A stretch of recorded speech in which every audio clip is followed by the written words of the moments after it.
sa COVID-19. Radyo-katipunan. News, insights, inspiration. Radyo-katipunan. Down from the hill and down to the world. Radyo-katipunan.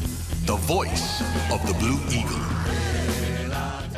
Baka naman pwede. Baka naman pwede? Baka naman pwede. Mga isyung napapanahon, ating pag-usapan. Baka naman pwede. Gamit ang mga pananaw mula sa iba't ibang kalinangan. Baka naman pwede. Mula sa Institute of Philippine Culture, kami inyong samahan, tayo'y maghuntahan. Dito lang sa Baka Naman Pwede. Tuwing Huwebes, alas 3 ng hapon, dito lang sa Radyo-Katipunan 87.9 FM. Feeling blue? Ever thought of looking into the bright side of things? Let us help you out. Join our light, engaging, and inspiring conversations with our chaplains on air. Hosted by Father Junji Bargayo and Father Henry Ponce of the Society of Jesus. Chaplains on Air. The chaplains are now in. Here on Chaplains on Air. Thursdays at 6 p.m. only on radyo-katipunan 87.9 FM. Want to find out more about the famed org community of the Ateneo? Yeah! Wondering what projects and initiatives our student organizations are currently up to? Curious to hear the perspectives and motivations of the different people that make up the org community? Tara na't magkwentuhan! Kuwentuhang MVP takes you to the vibrant and passionate organization community of the Ateneo de Manila.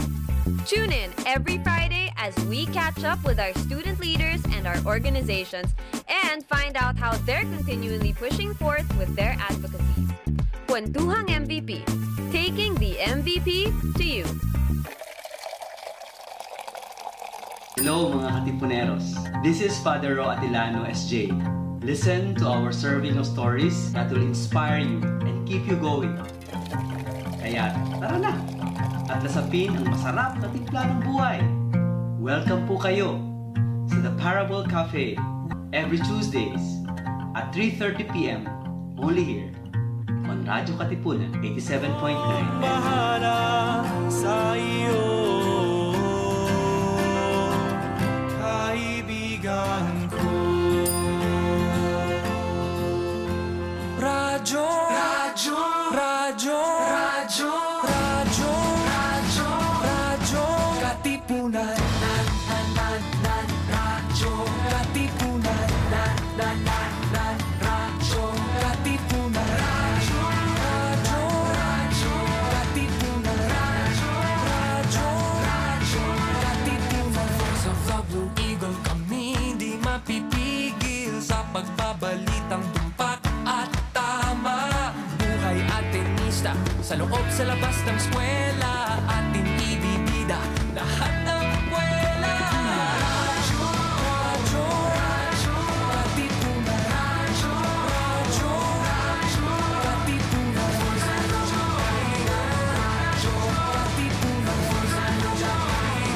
radyo, katipunan. Kawal ni Ignacio, katipunero, sugod, todo sa kayon, dunong at tulog, lipat na Blue Eagle, galing giting nagigil, blue and white, one big fight.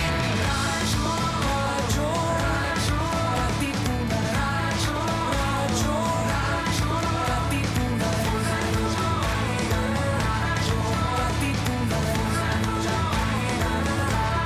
katipunan, radyo, radyo, radyo, katipunan, radyo, katipunan. Tara na't simulan ng inyong umaga sa mga magagandang refleksyon tungkol sa ating buhay at pananampalataya. Kasama sina Cardinal Luis Antonio Tagle, Father J. Boy Gonzales at Father Nono Alfonso ng Kapisanan ni Jesus, Father Cali Llamado ng Manila Cathedral at Binibining Risa Singson Kaupeng ng Light of Jesus Community dito sa Kapit Pandasal sa Radyo Katipunan 87.9 FM. Dapat bang i-cancel ang cancel culture? Ako si Risa Singson Kaupeng, book author at editor. Magkapit pandasal muna tayo.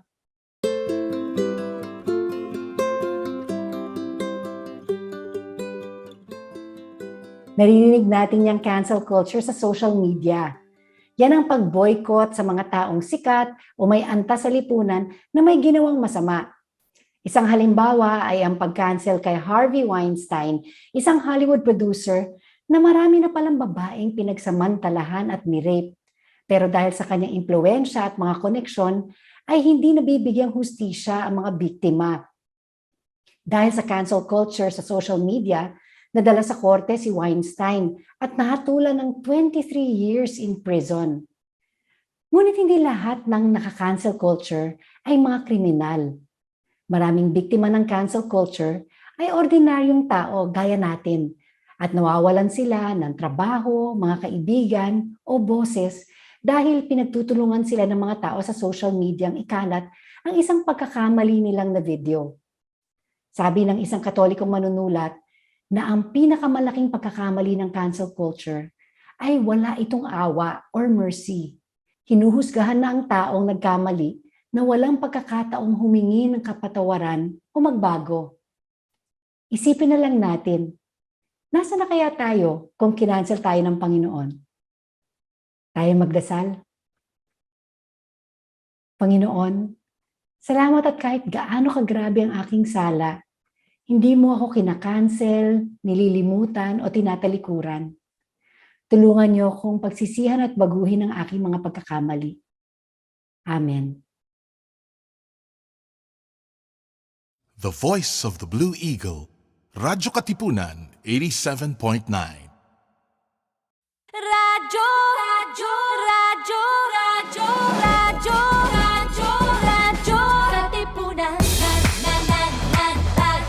katipunan. Radyo, katipunan. Radyo, radyo, radyo, katipunan. Radyo, katipunan. Voice of the Blue Eagle, kami di mapipigil sa pagbabalitang tumpak at tama. Buhay atin mista sa loob sa labas ng eskwela, ating ibibida lahat ng pera. Radyo, radyo, katipunan. Radyo, radyo, katipunan. Radyo, katipunan. Katipunan. Kawal ni Ignacio, katipunero sugo, todo sa kayod, tunong at tulong. Lipad na Blue Eagle, galing hiding at tigil. Blue and white, one big fight. Radyo, radyo, radyo, katipunan. Radyo, radyo, radyo, katipunan. Radyo, katipunan. Radyo, katipunan.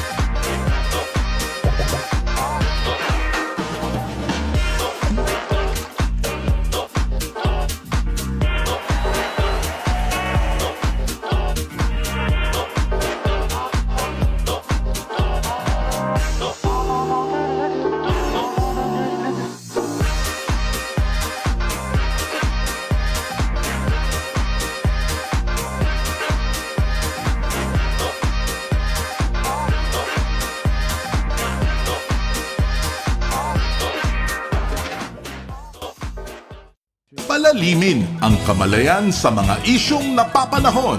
Makisangkot at makiisa kasama ang Simbahang Lingkod ng Bayan, ang social-political apostolate ng Kapisanan ni Jesus. Ito ang Kuwentuhang Bayan mula alas 11 ng umaga tuwing Biyernes dito lang sa Radyo Katipunan 87.9 FM.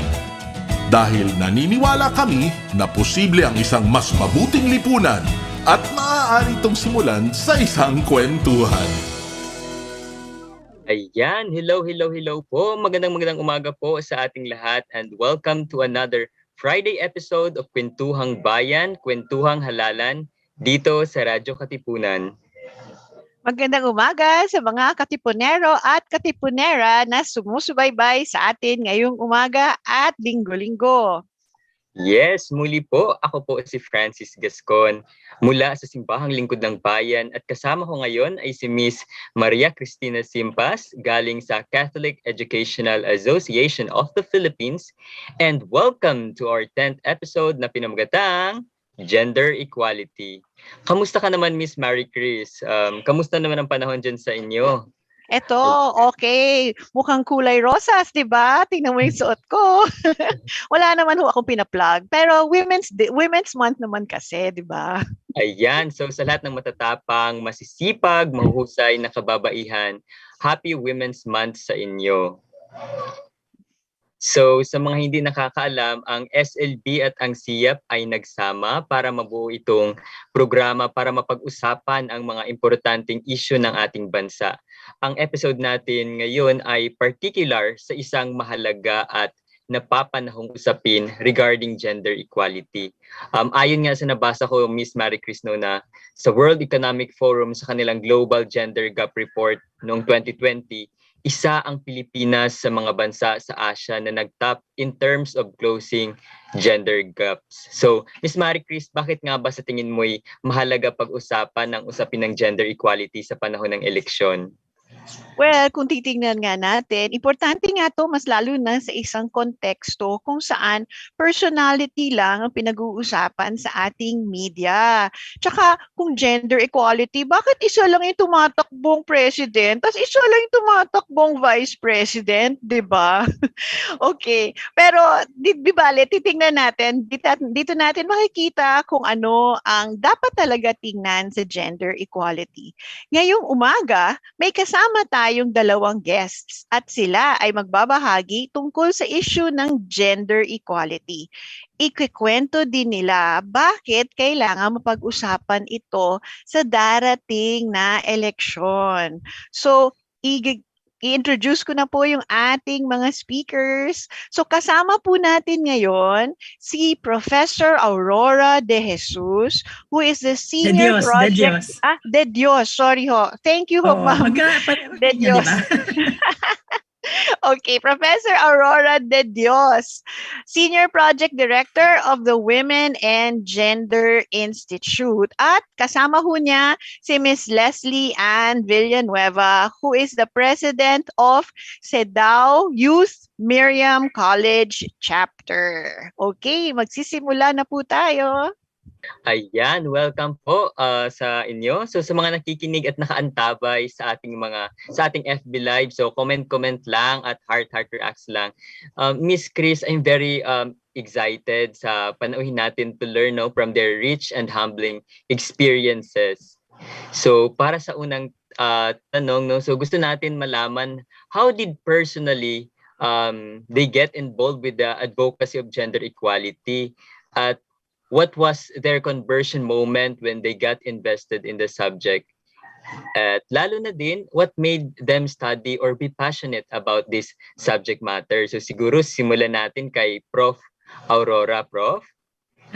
Okay. Salamat sa imbitasyon ha. Ngayon lang ako nagsasalsa sa radyo-katipunan, but I've heard so much about your good programs. At nabati ko sila si Leslie Ann, CEDAW Youth, ng Miriam College, kaya isang chapter ito ng CEDAW Youth in the country. Natutuwa ako kasi I was once a member of the UN Committee on the Elimination of Discrimination Against Women. And this group is really promoting awareness on this convention, which is actually a Bill of Rights for Women. No? So sa akin personally, hindi naman kaagad-agad mo marirealize that there is such a problem as gender inequality. So because I grew up, first of all, in a female-dominated family. We're 6 sisters na talagang magkakasunod.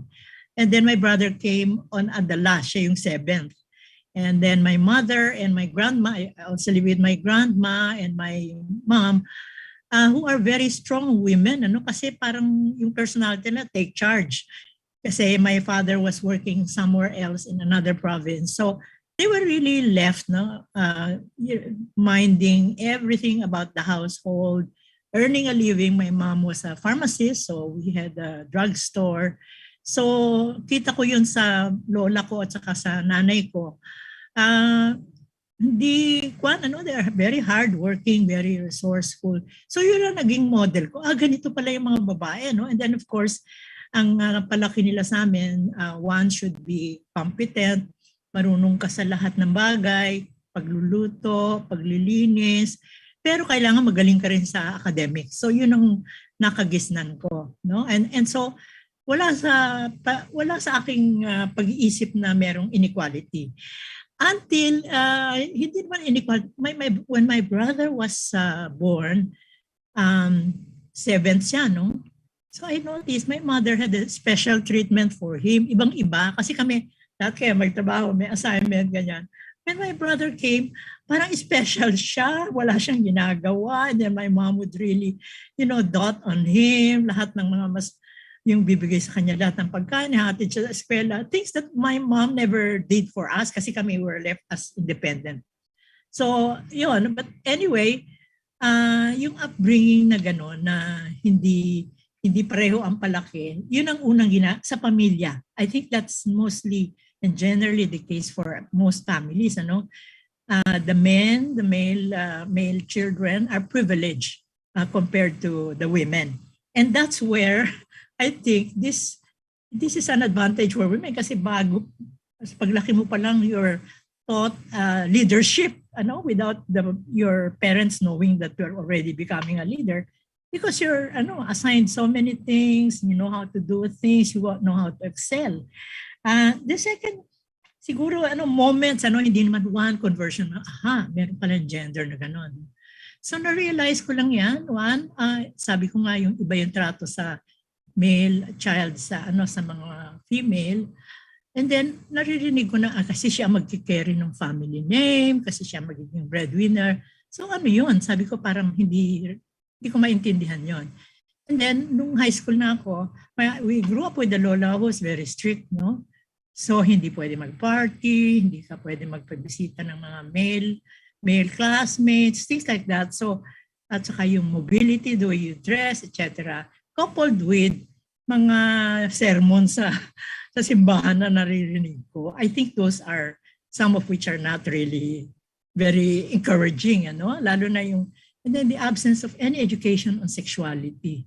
So sabi ko, so you're left wondering, paano ba ang relasyon ng wala, no sexuality or anything like that, hindi pinag-uusapan sa family. Then in the college, kasi nga hindi ko unaware ako na merong inequality. Nung sa college, sa UP pa naman, one, I saw yung mas assertive, mas aggressive yung mga lalaki, lalo na sa klase, recite sila ng recite. Tapos sa UP, alam niyo naman maraming frat doon. So I saw a lot of frat violence. Bakit ganito itong mga ito? Parang warlike sila, yung domineering, away ng away, ganyan. So I think for me, mga moments like that, sabi ko, we have a problem here, And then yung mga girls, they would occupy themselves ng, of course, make-up, pagkatapos yung hindi sila nagsasalita kaagad, So, bakit gano'n? Sabi ko, parang tahimik ng mga, and then they would, pag nagre-recite, sabi, I may be wrong, if you preface ng gano'n, parang uncertain sa pag-assert ng sarili. So yung balang yung how did I become passionate and how did I realize there was an issue? Sa akin hindi kaagad gender issue through my political awareness, kasi foreign service ako, so I had international relations. Sa unang na-disturb ako yung military bases in the Philippines. So I did research on that and I found out, my God, itong issue of military prostitution, ang laking impact sa akin nung nakita ko sa John Hay at saka sa yung mga bases. And then also the Vietnam War, that was during the Vietnam War, and there were a lot of bombings and ang mga warplanes, fighter planes galing sa John Hay, tapos diretso sa Danang. Meron ng TV noon So nakikita mo, bakit ganito? Galing, in other words, you're involved in a war, not of our own making, tapos namamatay yung mga tao sa Danang. And as an ASEAN representative, I later on visited Danang, na hanggang ngayon yung impact ng Vietnam War, dahil sa Agent Orange na chemical na inanunlad doon, marami pa rin mga bata na pagilan mo lang ako kasi kung itutuloy-tuloy ko to, sandali na lang.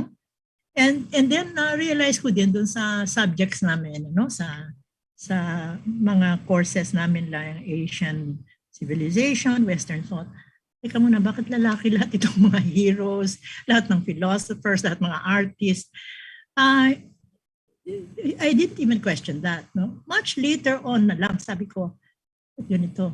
And then, when I began teaching, na-realize ko sa mga textbooks which we analyze, wala bang ganito? Yung musbong ba ang sibilisasyon na wala ang kababaihan? Paano pinanganak itong mga male leaders na ito? Wala, So, that was the first question. And then, from that question, na-realize ko na there is something wrong here. And then, of course, yung martial law. I realized yung martial law na ang daming naging biktima ng babae and that the form of torture that they were experiencing was rape, molestation, ganyan. So, inevitably, napagtatahi-tahi ko na we really have a huge problem here. So, stop muna ako doon, Tapos later on, pwede niyo akong tanungin pa.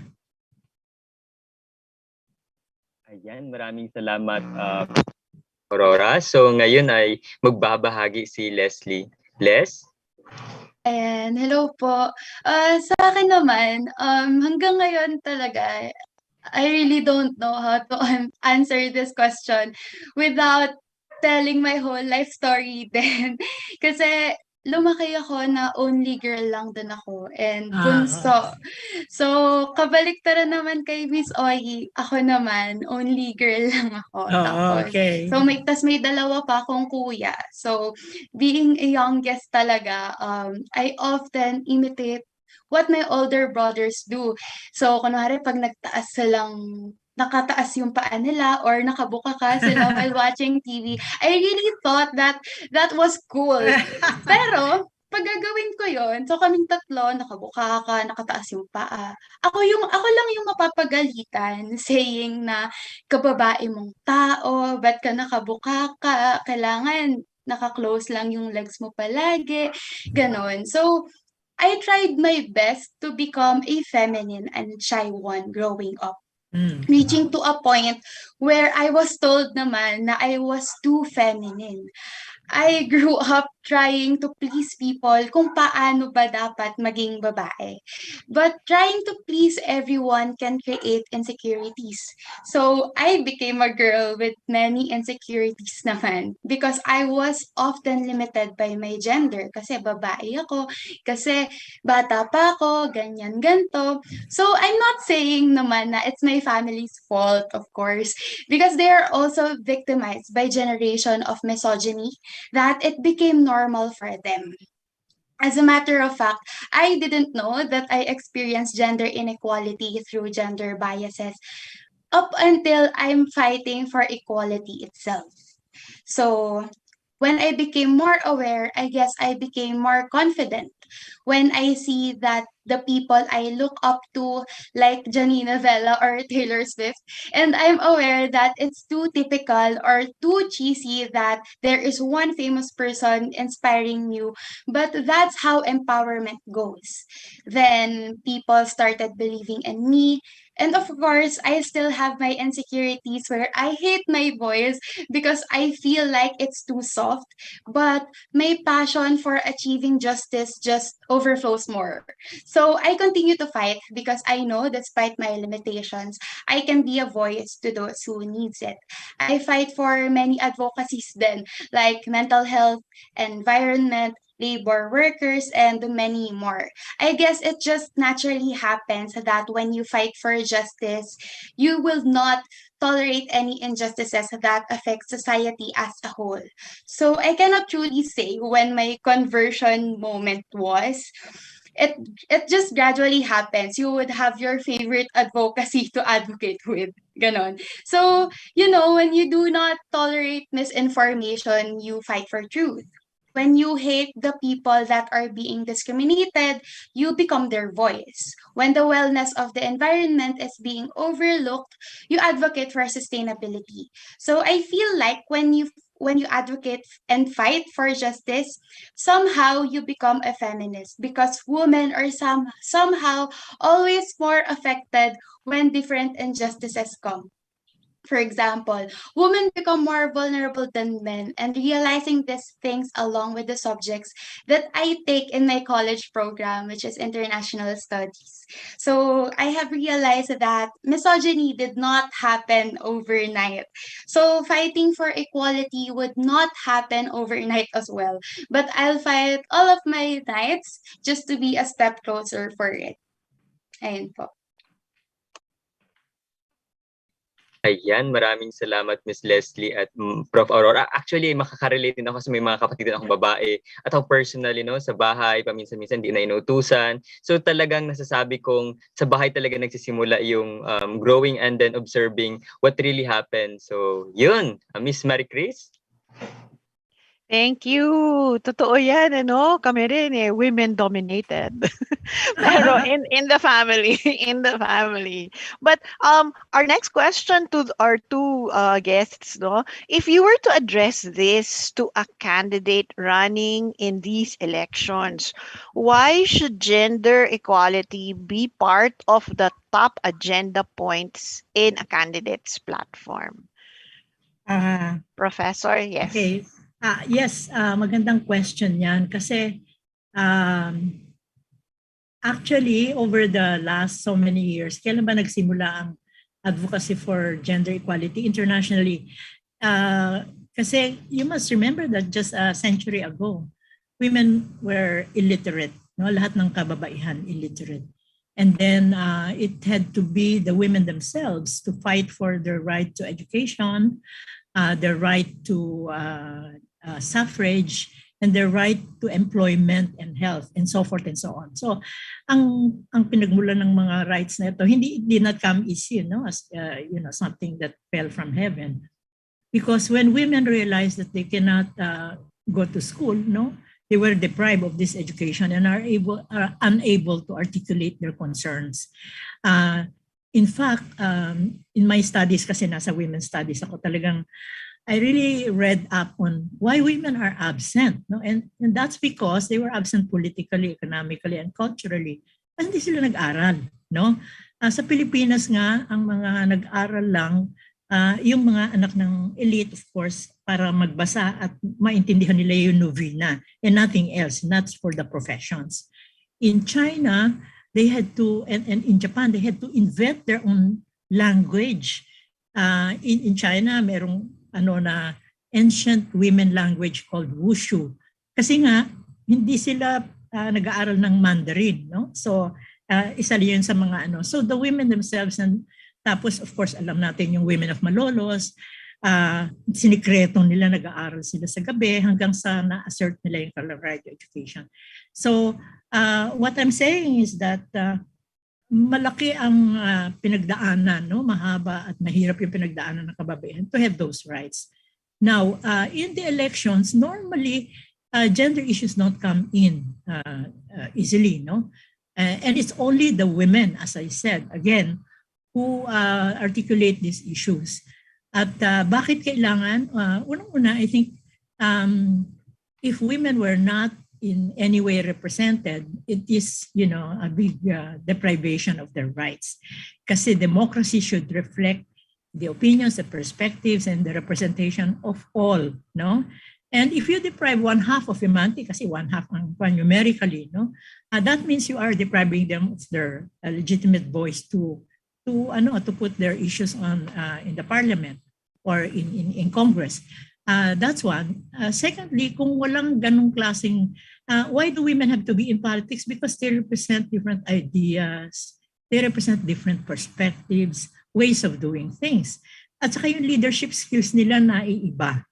I have to tell you about this recent article, recent in the sense na 2019 ito. It's a Harvard Business Review that was done by Jack Zenger and Joseph Folkman, both guys, and they studied about 60,000 leaders across the world. And they came up with this conclusion that women make better leaders, particularly during times of crisis, no? Nakita natin to dito sa COVID, no? For instance, the example of the Prime Minister of New Zealand, no? By the way, New Zealand, Germany, Sweden, Norway, Iceland, New Zealand are all presidents and prime ministers who are women. So they represent several leadership skills that may not be as strong as men. No, men share, but not as strongly as women. So for instance, women inspire and motivate better. They communicate powerfully. They're better at teamwork. Their relationship building skills are top-notch. And they also are concerned with the well-being of people. So teka, parang dinidescribe ko na isang kandidato. So anyway, at saka may honesty and integrity, displays honesty and integrity, and understand the stress, the anxiety, and frustration of people. So those are the things that was surfaced by that study. Sabi ko, kung walang kababaihan, wala tayong benefit of those types of leaders that will contribute to govern the country more effectively, di ba? And for development to grow faster. Sabi nila, if women were put in the economy would move faster, no? At without the women are losing so much. But in reality, alam mo, sa labor force participation natin, hindi umaandar, 50-60% the last 20 years. Bakit ganon? Because women have experienced certain biases and discrimination in the employment field, no? Halimbawa, maraming stereotypes. Ay, naku, pag may mag-asawa, maternity leave, hindi pwedeng i-assign sa ganito. So, there are both what they call this visible and invisible discrimination. Kaya women would rather have their own businesses. Kaya yung SME saka small businesses saka yung medium-sized dominated by women. But this informal sector contribution of women is the one that makes the economy going all over Southeast Asia. Ito. Again, that's a product of research. So for all those reasons, and then of course, sabi ko nga, sa conflict resolution na lang. No, sa conflict resolution na lang. Again, this is studied by the UN na pag may babae, the likelihood of conflict, no, or really war is less, at saka yung mediation is more effective. Kaya sabi ko, those skills, if those skills are not there, society would have been, less it will not really attain its maximum potential. Kaya this is the reason why it has to be an electoral issue. Of course, violence against women, representation of women, political of women, and then also nakita rin natin yung ability of women to work effectively during disasters, no, environmental issues and all of that.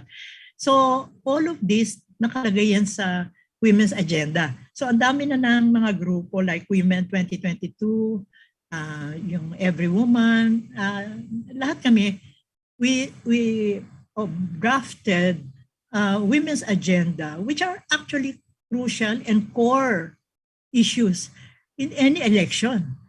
Even kahit na walang election, dapat ito yung ginagawa natin.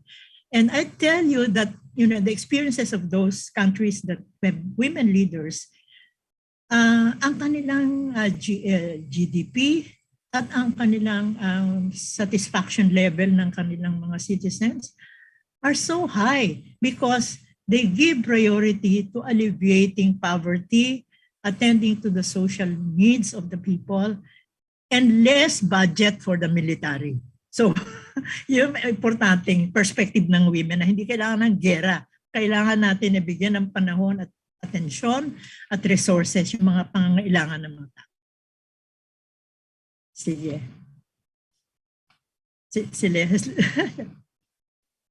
Thank you po, Prof. Yes, next.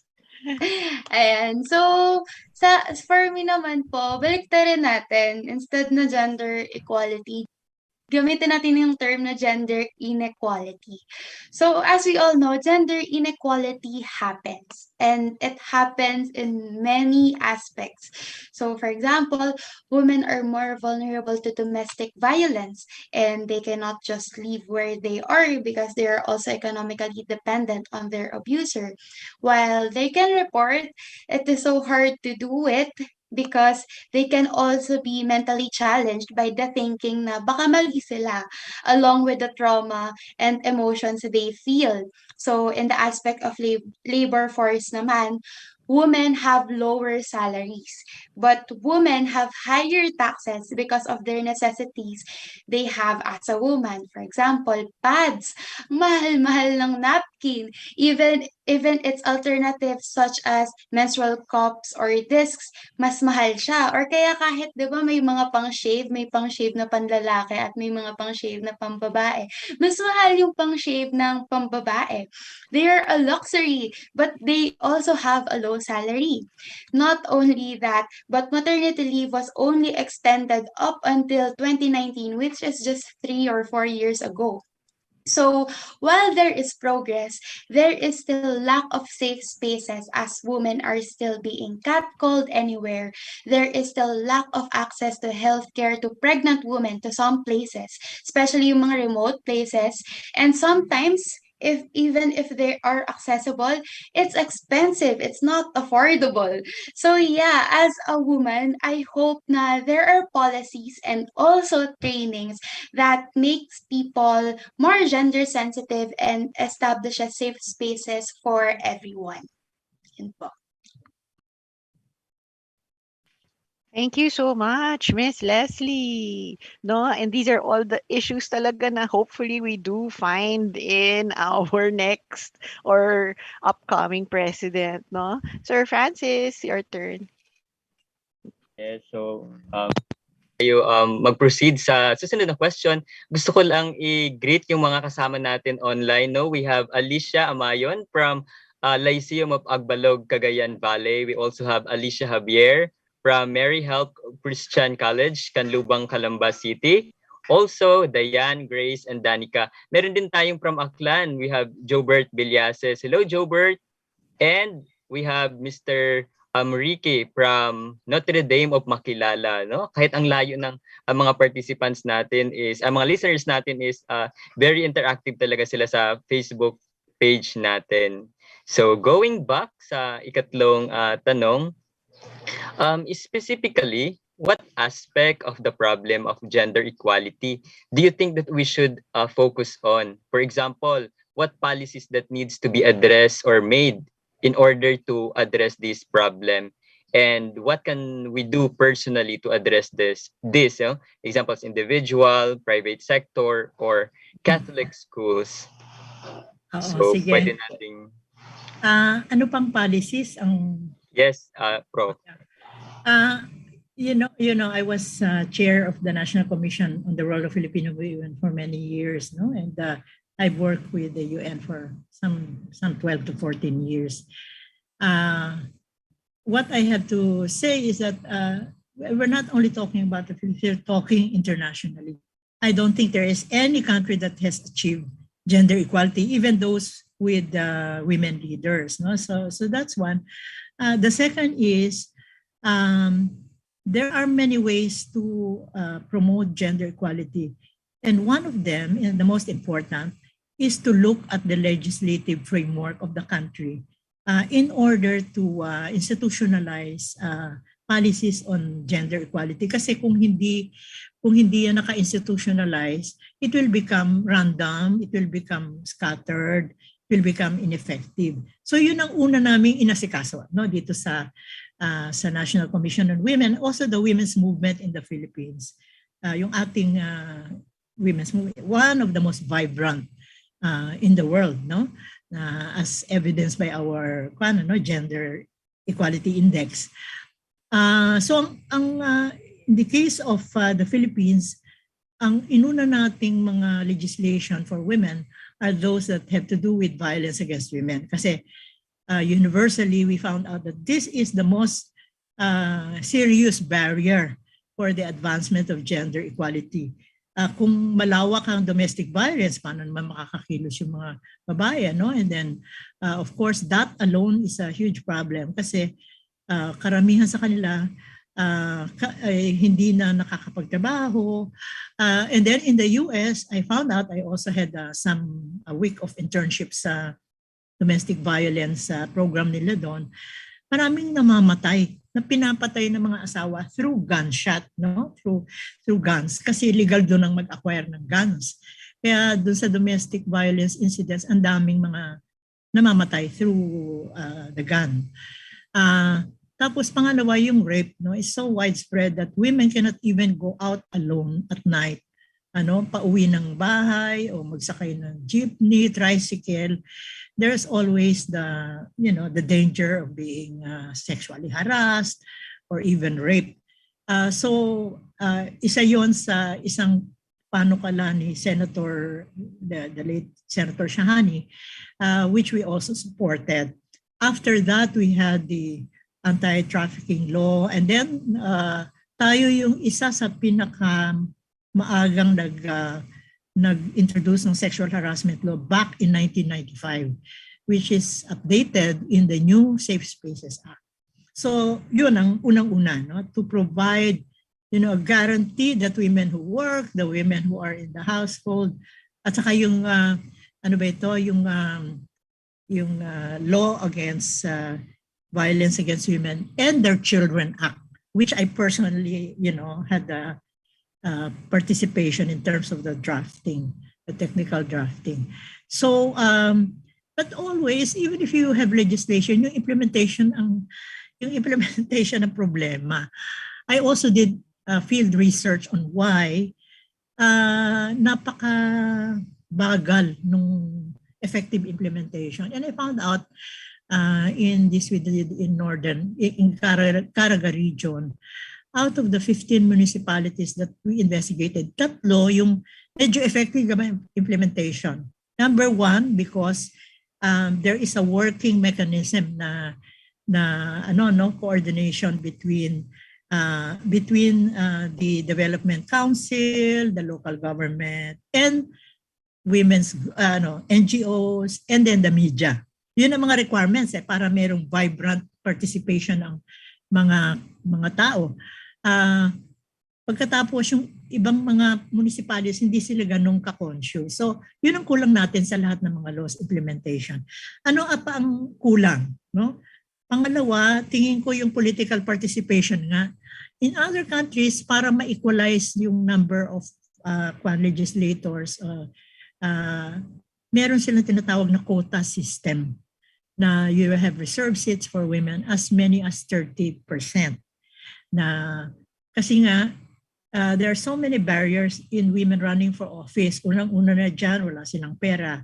Pangalawa, there's violence, no, na hindi naman sila sanay. Pangatlo, yung mga stereotypes about women. So hirap na hirap yung kababaihan. If we were to wait for this equalization to happen, aabutin tayo ng 200 years according to some estimates. So as a parang interim measure, what other countries have done, including those Nordic countries that I mentioned, is to legislate, a women's quota.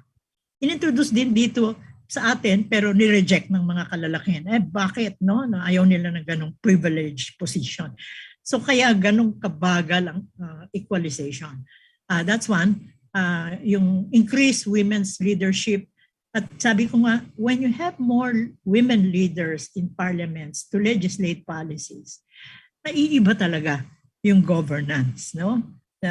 Hindi ko masinasabing mga monopoly ito ng babae, pero karamihan, no, nung mga nakita nating examples everywhere, is that it makes a lot of difference. Kasi ang priority nila, social services, health, etc. Tapos, yung panghuli, yung economic participation, no? There's not enough economic incentive to propel women's participation in the economy. Ang hirap kumuha ng loan, no? Ang daming mga requirements, 1 kilometro. Unang-una na collateral, no? Collateral, usually sa mga families, ipapamana yung asset, yung land, etc. Lalaki kasi ikaw ang breadwinner. So, lalo na sa Muslim families, o sa lalaki, yung yung lupa. Pero sa babae, yung siguro mga singsing, mga hikaw, ganyan, no? So, wala silang collateral na masasabi para makahiram. So yun sana gawing mas magaan ng konti, mas encouraging. Tapos pangalawa yung digital divide, no? Kulang sa training, kulang sa suporta yung ating mga women, lalong-lalo na suporta sa childcare. Kasi sabi ko, hindi naman monopoly yung pag-aalaga ng bahay, pagluluto. Those are life skills that men and women should be good at. At yung parenting, hindi makailangan nanay lang, ano? Mas okay kung balanse, yung shared parenting na siya. So marami tayong, yung institutional or legal, pero mas marami yung ating mga changes na dapat should happen in the home, should happen in the office. Sa office, pwede nilang gawin ng mag-guidelines na gender equality as a goal of the corporation, which is already being done in some, no? Yung policy of gender equality, diversity, and inclusion. No? So I'll stop there muna. Sige. Thank you.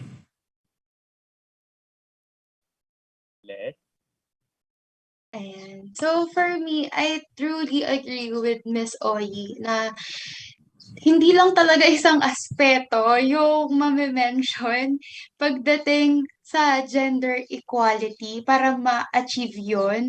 Hindi tayo makakapag-focus sa isang aspeto lang.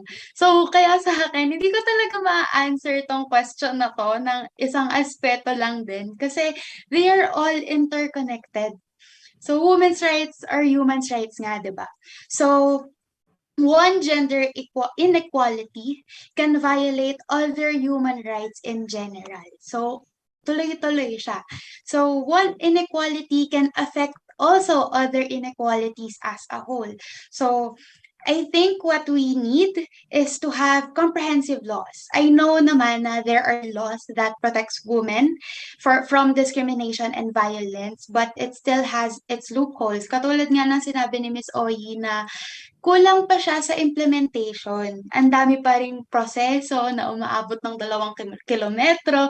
So, talagang kailangan i-improve yun. So, for my perspective, kailangan din ng amendments na kailangan ma-solve tong loopholes na to and maybe establish new laws to protect women.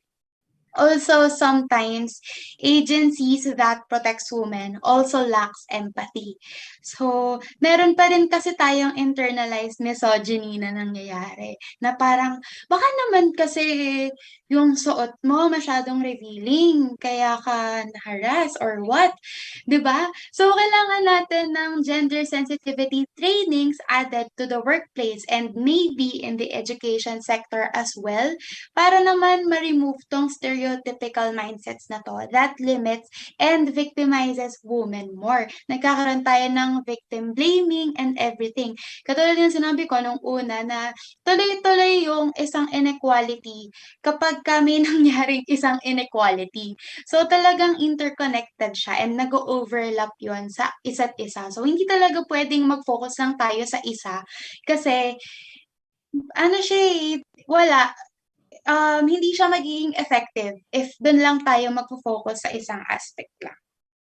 So, personally, para sa akin naman, there are a lot of ways as an individual to contribute on what they can do, di ba? Parang, una, syempre, ito yung ginawa ko, but maybe this can be helpful, especially sa mga nanonood ngayon. So, syempre, read articles, read literature, read history about gender injustices that have happened. Maging aware ka sa kung anong nangyayari ngayon. And syempre, reflect on what you can do personally to contribute to it. Syempre, hindi naman ako para magdikta kung ano yung pwede mong maitulong para makatulong ka para ma-achieve yung gender equality. Syempre, do what you need to do what you want to do, diba? If you want to join an organization, create a content that raises awareness about gender equality, do what you want to promote discourse mentors with different people, and many more. Use your talents and other passions to fight for gender equality. To private sectors naman, such as workplaces and schools, include gender sensitivity training kasi it's not something na very hindi siya sikat eh. Parang pag sinabi mo yung gender sensitivity training, yes, alam mo yon through its term, pero parang konting tao pa lang nung experience nun. Ano ba yung gender sensitivity training, diba? Parang hindi naman nila masyadong alam yun. So, have that kind of training that would promote respect regardless of gender, respecting pronouns, and being sensitive enough, especially to the people who are victimized because of their gender in any way. Everyone has a role to play naman when it comes to the commitment of their social responsibility. We just need to explore our strengths and use it to advocate the good side. Yun. Thank you so much, Miss Leslie and Professor De Dios. Madami yung points kayong nasuggest, no? And I hope many of our listeners are taking that into consideration for their own individual and, what their companies or schools can do, no? Now, let's go naman to the elections, okay? What are some of your initial thoughts with regards to how the 2022 elections are unfolding? Are you happy or frustrated with how things are, especially in discussions about gender equality? And do you think there are platforms for candidates that have begun to raise this issue? And have they truly started addressing this problem? Yes, Yeah, Professor. I think, yes, napaka-importante nung tanong na ito kasi I think this is unprecedented. We're facing a crisis of leadership and governance. Truly, no? In the last 6 years, I think was a period of really unimaginable. To me, unimaginable na, you have 20,000 suspected drug users being killed as if they were not human beings. And to see that as something that is necessary for in an anti-drug strategy, as a strategy, pagpapatayin mo yung mga tao, no? Saan napunta yung ating mga human rights commitments? Saan napunta yung ating respect for human life and all that? That's one. The second is, of course, we just experienced 6 years of regime of misogyny, sexism, anti-women policies. Policies na, kumbaga yung pinaghirapan ng women's movement for the last 30-40 years, sasabihin na women are not equipped, are not really deserving of leadership, na ano lang kayo, yung all of this hackneyed stereotype insults against women, which I think is unprecedented because this is a very serious reversal. No? Sabi ko nga, reversal of fortune eh. Parang sa lahat na yata, this is the kind of backlash that we would not want to happen.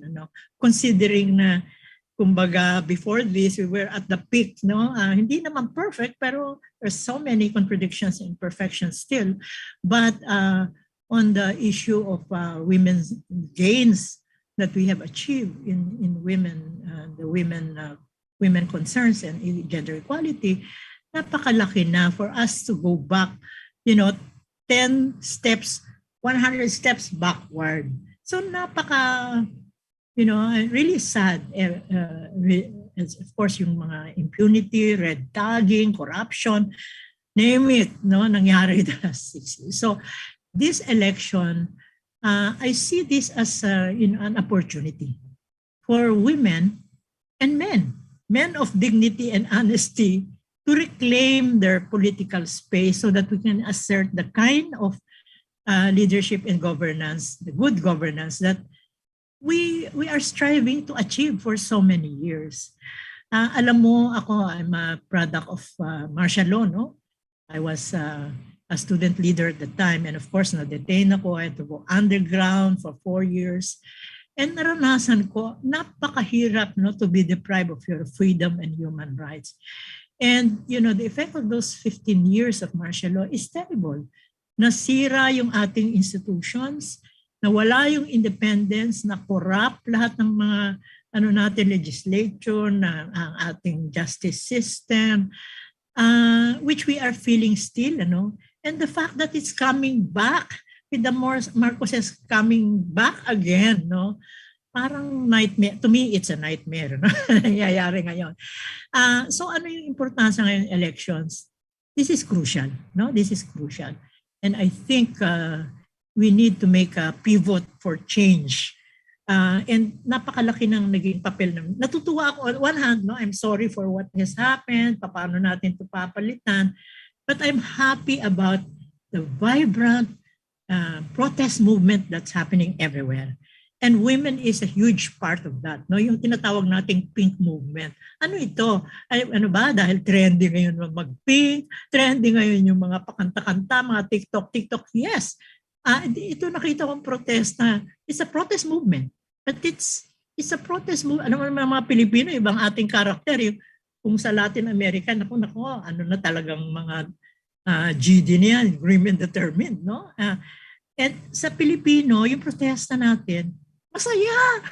Sabi ko nga, kung minsan nagtataka ng mga Pilipino, kahit na gano'ng kabigat ang problema, biglang nagsasayawan, paparada. And to me, that's our way of expressing it's protest at the same time.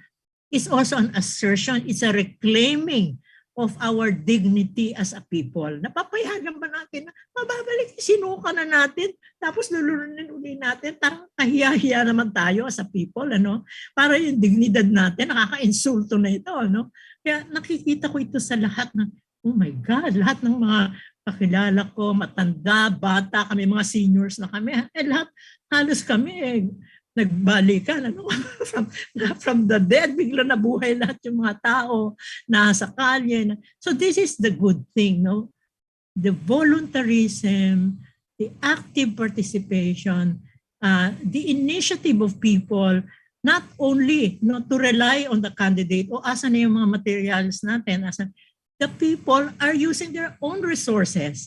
So ito yung kakaiba dito sa election na ito. People participation, and their investment, na willing silang lumabas, willing silang makipaglaban, willing silang gumastos for the change that they want to happen. So ito yung, for me, ito yung napakaganda nangyayari. Shall we win or lose? We shall win. Ako parang ganun, and I cannot imagine magkano. Teka, saan ba ako pupunta pagka nangyari yung another nightmare, So, pero sabi ko, we have reached a point where there's a political and qualitative change in the way people's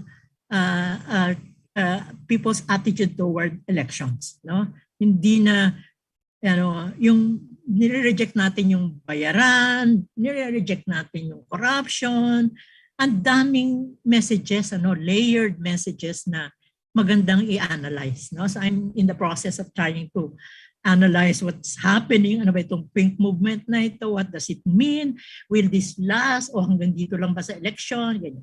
Sige. So yun na muna. Thank you, Prof. Leslie. Ayan. So, just like Miss Oyi, ayan, di naman sa nakangopya ko, pero it's true na talagang may good side and may mga bad things pa din na nangyayari ngayong election. So, people are more aware now, or at least more people are becoming more aware of what qualities and characters should we look for a candidate, kung sino ba dapat iboto, kung sino bang hindi dapat iboto. Ayan. I don't want to mention names because that would be too biased and controversial as well. Pero I feel frustrated because there is a lack of discussion about gender equality. Let us all remember that gender equality is not all about divorce or same-sex union. As I have said, it's also about equal access to basic services that other genders have been discriminated on. Ayan, sayang kasi bakla, sayang kasi babae siya, masyado siyang feminine, ganyan. Unequal and this discriminatory practices against women and other genders have become so normalized that it has been overlooked already na parang, hindi, okay lang yan. Hindi naman siya problema. Pero problema siya.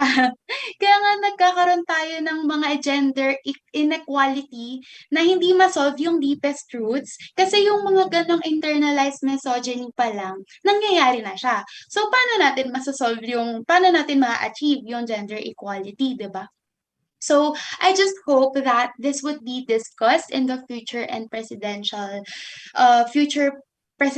senatorial debates, as these debates are also crucial and can increase people's awareness too. Kasi I can hear opinions from friends and other family members na, hindi ko nga alam na problema to up until matanong siya sa debates, or kaya yung ibang advocates talagang pinupush nila na magkaroon ng ganong discussion.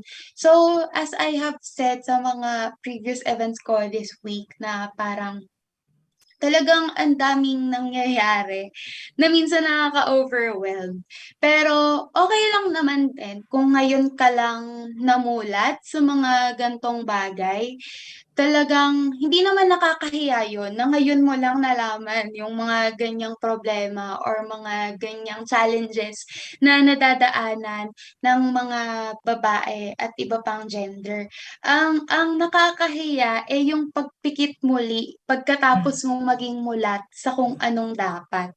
So tayo as mga boboto, siguro majority din dito is first-time voters.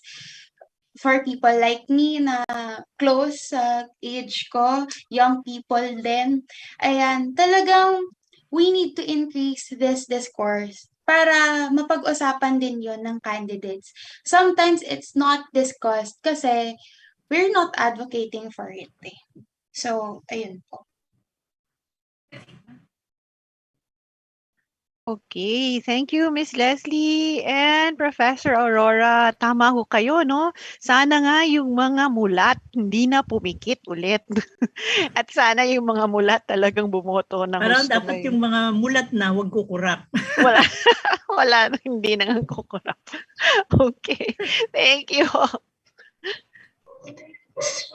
Sige. So, yun nga nung sinabi kanina ni Prof, no, volunteer and active participation of the people. Iba na talaga din yung hype, kahit dito sa amin sa Mindanao, no. People are doing their best to support their candidates, no. Kahit na magbunot pa ng pera at ilaan yung oras nila sa pagkampanya sa grassroots level sa mga sa tao upang matuto din at bumoto ng tama. And also would like to affirm yung sinabi ni Leslie kanina that gender equality is equal access to basic services that other gender is discriminated. Ayan. So, may nag-comment din sa ating Facebook Live kay Miss Alicia Javier, one of our listeners, gender sensitivity training is a must for all. Let's start from home, then school, and then our community. Tama nga, Miss Alicia. Check yan. So sa huling question natin, Prof and Miss Leslie, anong invitation nyo para sa CEAP community this Women's Month, especially in light of the upcoming 2022 elections? Sige. Umpisan ko na yung actually nakita niya, palagay ko naman nabasa na nila yung CEAP statement. I think that's one of the most beautiful statement that I have read so far in this election. Kasi sinasabi dun sa statement ng ating CEAP, which consists of almost all of the Catholic schools in the country, mga 2,000 plus yan na ang importante sa atin ngayong eleksyon is to assert the kind of values and the kind of principles that Catholic education stands for. Kasi ang Catholic education is values-based, no? So we value honesty, integrity, competence, non-discrimination, and justice, no? So yung mga prinsipyong yun dapat ma-reflect doon sa qualities and characteristics of our candidates. Kasi nire-represent nila yung the kind of governance that will happen. Ay kung ang isang kandidato ay unang-una dishonest, no? Diploma pa lang ang daming fake no, tapos yung kanilang hindi nagbabayad ng taxes at sumasama ang loob ko kasi ako nagbabayad ako ng real estate tax, pagkatapos sila bilyon-bilyon nakakalusot, di ba nakakaiyak yun, pagkatapos kung hindi ka na magbayad sa oras, meron ka ng multa. So how can you have leaders who do not even follow the basic rules in the constitution of the country? No, so isa yung respeto, no, respect candidate that would respect our constitution, that will respect the the freedoms and human rights of people, and that will not resort to policies that it's a murderous policy of killing people without the benefit of trial. So yung mga ganon na at saka of course yung naranasan natin, the anti-women sexist and misogynist policies, dapat yung sabi ko ngayon, gender equality will not go away. This country is too advanced in terms of its awareness, both men and women. And I might say, atin natin itong gender equality because the men also have listened, no? And the men are also participating. So pag sinabi kong pink movement, actually lahat yan lahat yung mga babayang talagang gigil na gigil dahil because nga sabi ko yung the 6 years is so terrible for women in general. But yung awareness should be for everybody, as Leslie was saying, in every setting, schools, office, mga private or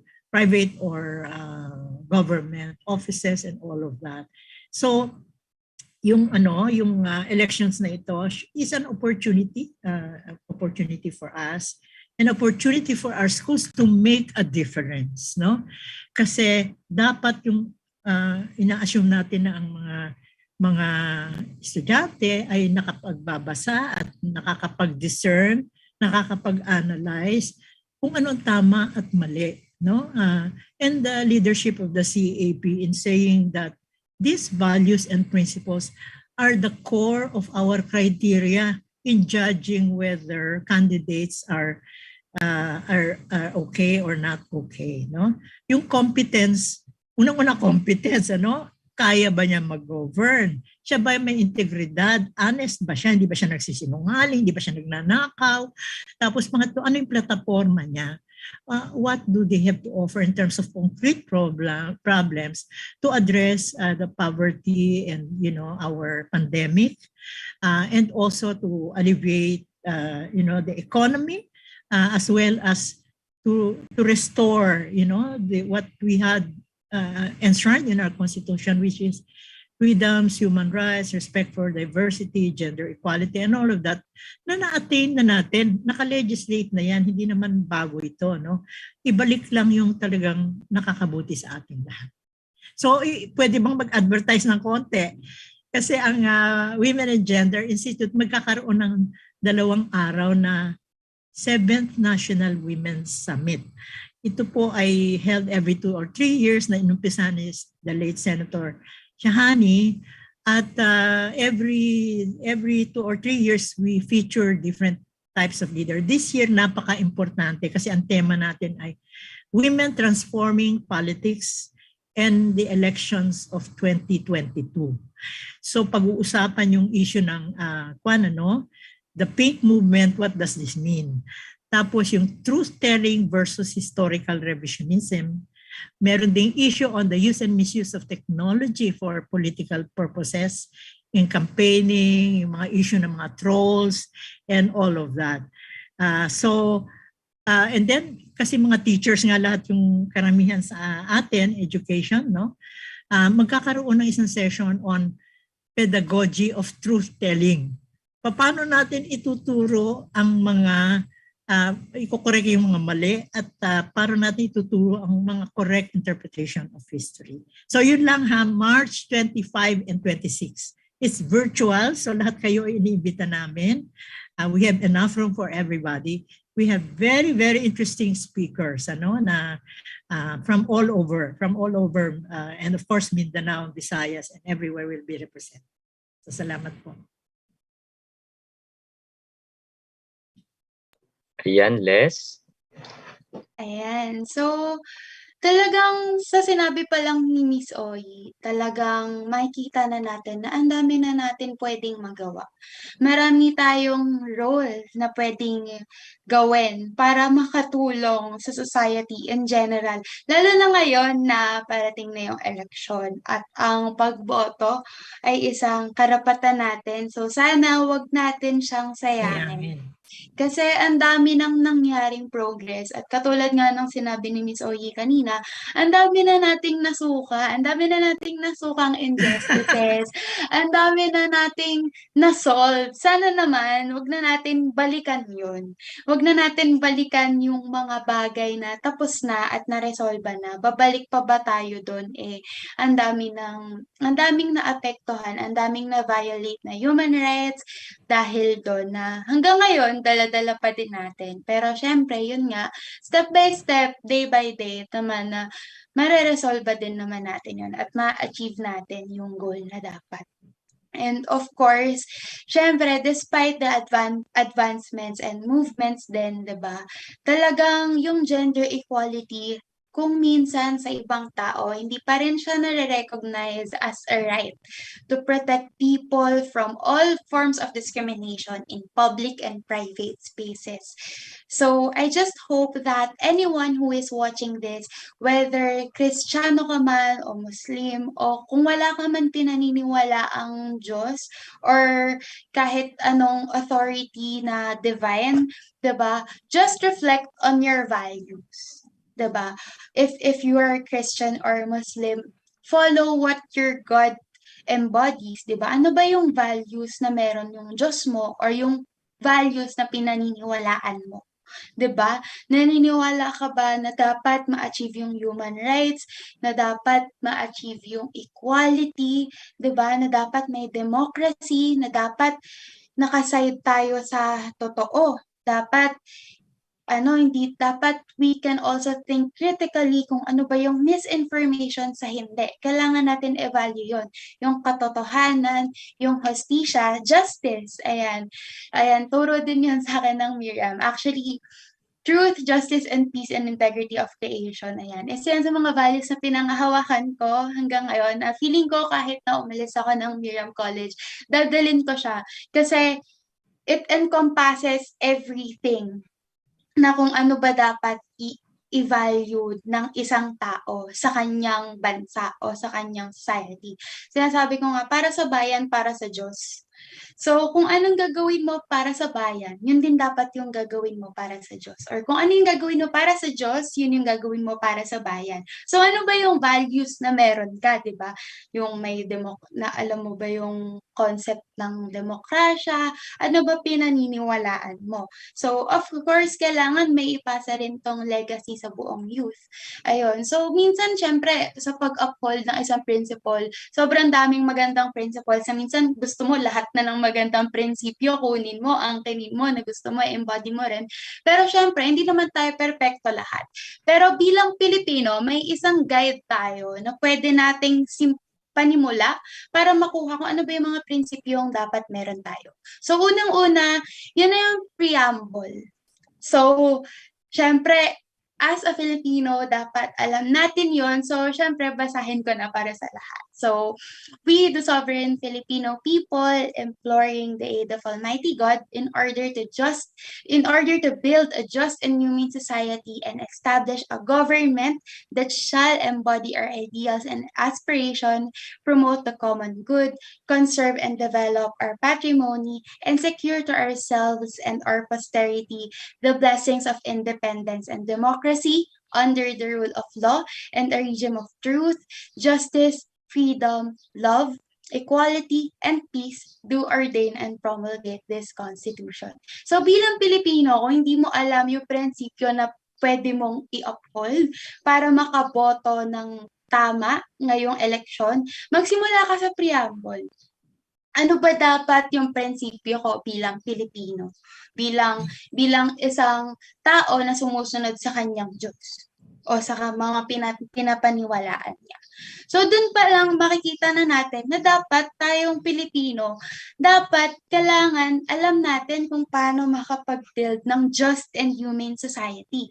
Nakalagay na rin dito na establish a government that shall embody our ideals and aspirations. So yung pagboto, hindi siya joke-joke lang na parang ginagawa ng iba. Hindi yan dapat nabibili.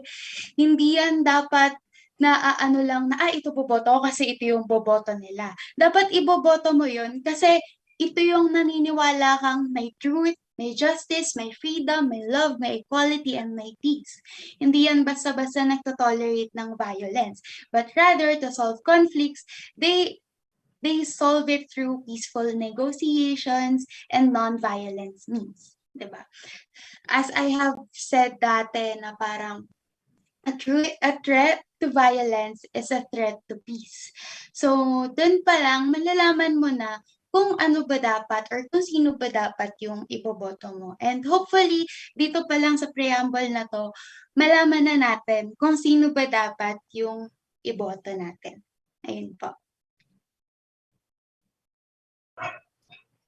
Ayan, maraming salamat, Les, no? So, habang sinasabi niyo yung preamble, dahil required din sa amin yun eh. So, minimorya ko rin sa utak ko. Oo nga.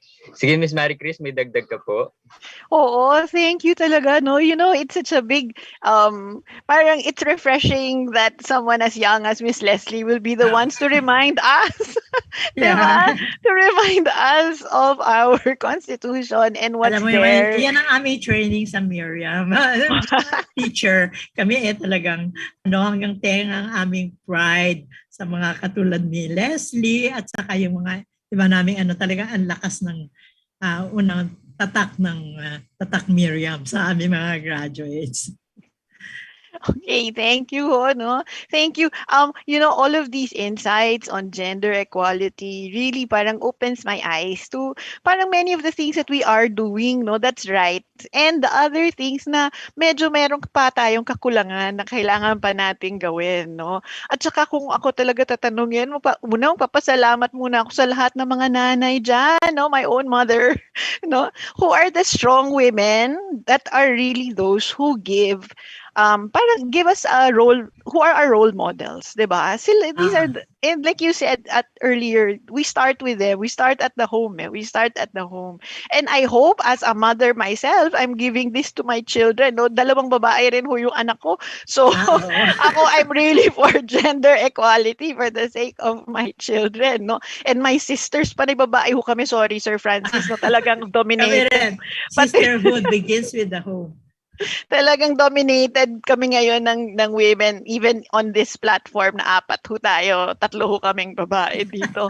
Pero, so shout out ho to all shout out to talaga to all the strong women out there. We still have a lot of things to do in recognizing gender equality and even outside the upcoming elections, diba? But like what our speaker said, there is hope. And we can start during these elections, diba? By choosing the candidates who will advocate for gender equality. And siguro ito ho yung ating parang shout out na talaga to all the young there like Leslie, diba? To make wise choices for not only the future of our country, but their own future. And like in schools like Miriam and hopefully in our schools as well, these are the values, no? It's so nice that Leslie pointed it out. These are the values that we are really trying to push in all of our children. Okay? So thank you very much sa inyong dalawa. Yung aking partner, meron pa akong sasabihin. Ayan, so I'd like to affirm din. Also, gusto din natin pasalamatan yung mga kalalakihan sa lipunan that are very supportive sa kababaihan in pushing the advocacy and gender equality, especially sa kababaihan. So, ayan, personally, no, I was able to learn from the history of gender equality kanina sa share ni Prof. Odi. So malaki at mahaba ang pinagdaanan ng struggle ng women, no? And then women leaders are great leaders, ika nga niya. And in order to address this, kailangan natin matingnan or suriin yung legislative framework. So for sustainability, it should be institutionalized. So halimbawa is yung BAUSI and Safe Spaces Act. So isa sa mga pinakamagandang social legislation that are protecting our women. So at hindi lang din yun nakalimit sa just passing and having that legislation, but also look at double check din yung implementation, kasi doon talaga nagkakasubukan sa implementation is if kahit na maganda ang batas, kung pagdating sa implementation is hindi naman na-execute or nagagawa. And again, a recommendation din nung women's quota in policy making, kasi affirm ko yun, yung ang iniisip at pinapahalaga ng kababaihan ay yung mga basic services, kasi ramdam nila at alam nila ang pangangailangan. At dapat ang pagtugon is very comprehensive, kasi nga ang usaping gender equality, sabi kanina ni Leslie, is interconnected with other human rights. And sharing regarding the election, our votes should align with the values and characteristics of our faith, no? Paniniwala. For Catholic, we have Catholic social teaching, no? We also need to emphasize the conscience, commitment, and competence in the service of the people. Ayan, natapos na naman po ang isang makabuluhang talakayan ng Kuwentuhang Bayan. Nawa po ay may napulot kayong aral at ideya sa ating mga imbitadong guest. Again, maraming salamat Prof. Aurora at Miss Leslie sa pagkakataong ibinahagi ninyo. So palakpakan po natin sila, isang masigabong palakpakan para sa mga live audience natin sa Facebook, at of course sa mga masugid nating tagapakinig mula sa Luzon, Visayas at Mindanao. Again, this is another episode of Kuwentuhang Halalan, Kuwentuhang Bayan. Magandang tanghali sa ating lahat. Salamat. Salamat. Thank you. Salamat Thank po. you. Thank you po. Bye-bye. Thank you.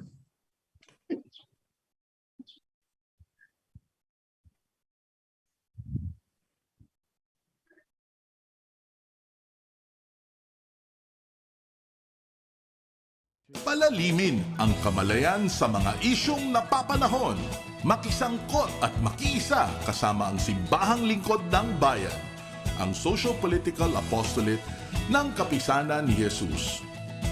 Ito ang Kuwentuhang Bayan mula alas 11 ng umaga tuwing Biyernes dito lang sa radyo-katipunan 87.9 FM.